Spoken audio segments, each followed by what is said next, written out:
Change is coming. The church is changing and the world is changing, and we have the opportunity to meet this moment with hope and with tools.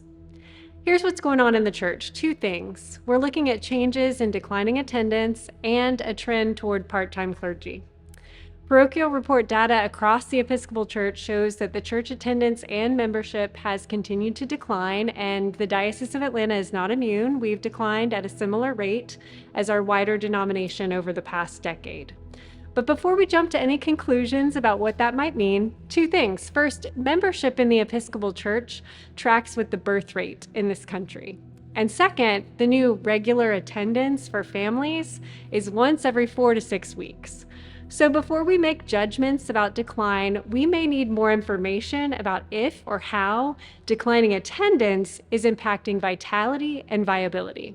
So we can't make the assumption that just because we have declining attendance, that we also have declining vitality or declining viability. We would have to assess more metrics than just attendance to determine that. But yes, declining attendance is happening, and we can feel that change. And we also have to name the abundance we have here. The Diocese of Atlanta is one of the largest dioceses in the Episcopal Church, continues to be, and one of the most well-resourced. The median ASA, average Sunday attendance, in churches across the Episcopal Church is 35 people on a Sunday. In the Diocese of Atlanta, it's 75 people. Most of our parishes in our diocese are mid-sized, whereas most of the Episcopal Church's parishes overall are fewer than 50 people. So in many ways, we are in a strong relative position in the Diocese of Atlanta, and we can name that abundance. We also need to recognize that most of our small parishes in the Diocese of Atlanta are rural, and many of those small rural parishes are the only Episcopal presence in areas where other denominations have caused hurt and exclusion. These are often in places where population growth and other external factors mean it's harder to maintain an institutional church.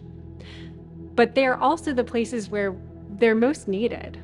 And if we're not intentional at supporting and resourcing these rural mission outposts, we may be left without them and with only churches in Metro Atlanta and suburbia. That's not our call. Our call is to share the good news with the whole region, to all of Middle and North Georgia. And so to do that, we're going to need to share what we have and to work together. So the Church of the Future looks like it's going to need a shared vision, collaboration, and sharing resources. The other thing that's going on in the church is clergy leadership in parishes is changing. In 2010, 26% of clergy in the Episcopal Church reported that they were part-time. Most recently, 54% reported they were part-time. In the Diocese of Atlanta, almost half of our churches are led by one full-time priest. 28% of them have multiple priests on staff, and another 29% in our diocese have part-time or supply priests. So our challenge is going to be to make sure our smaller parishes continue to have access to sacraments, and that it won't just be larger parishes or those with money who get sacraments. It's a justice issue. We're experimenting with different models on how to do this, including clergy sharing and licensing lay ministers for congregational support and leadership.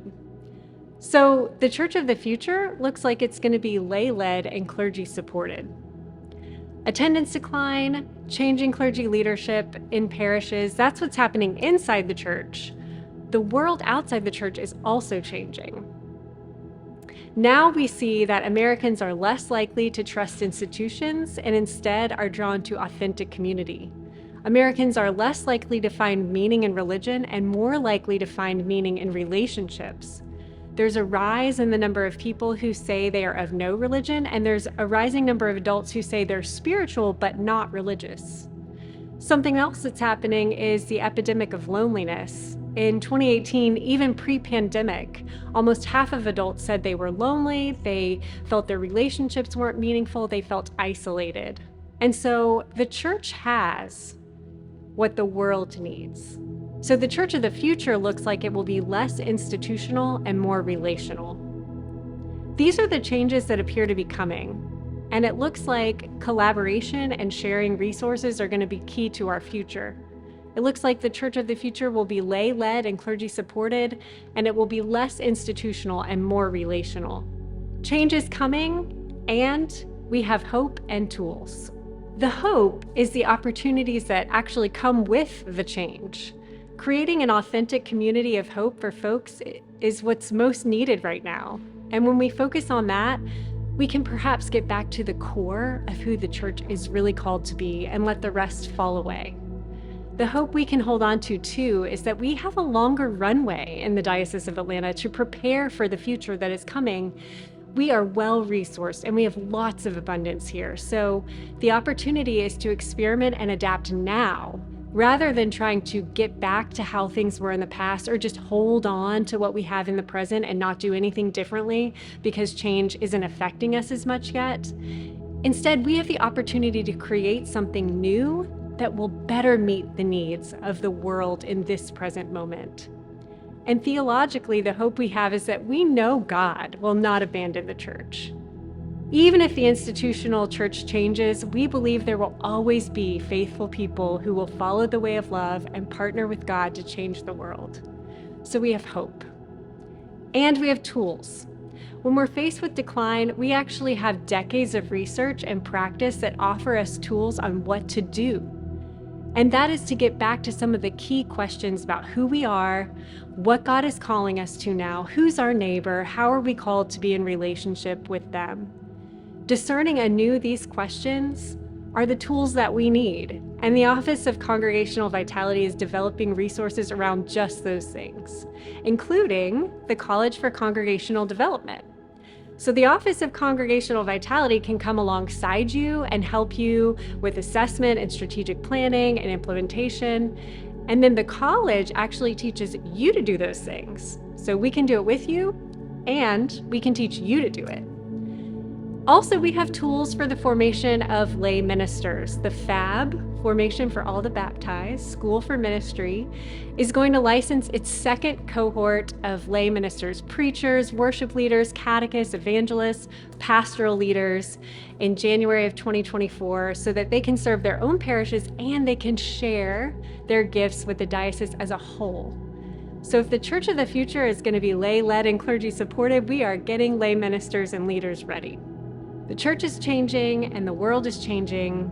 Change is coming, and this calls to mind a few lines of a prayer from St. Francis of de Sales.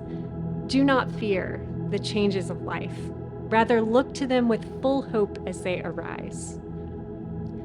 Change is coming, but we have hope and we have tools.